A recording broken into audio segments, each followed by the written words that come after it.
So guys, मी student आलो as a masters करण्यासाठी जर्मनीमध्ये. आणि मी आज तुम्हाला आमच्या जर्मनीची ट्रेन दाखवतो आहे कशी असते. इकडे असे साईडला सीट्स आहेत, मागे पुढे सीट्स आहेत, आणि इकडे पण असे सीट्स आहेत वेगळ्या प्रकारचे. त्याच्यानंतर हे डबल डेकर आहे, इथून सीडी चढून पण वर जाऊ शकतो. त्याच्यानंतर इकडे वॉशरूम आहे, असं बघू शकता. इकडे परत खाली जाण्यासाठी आहे, परत इकडून आपण वर जाऊ शकतो.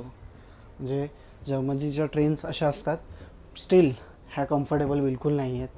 वर पण बघू शकता अशा आहेत. वर गेल्यावर इथे तुम्ही लगेज वगैरे कॅरी करू शकता, सगळ्या गोष्टी.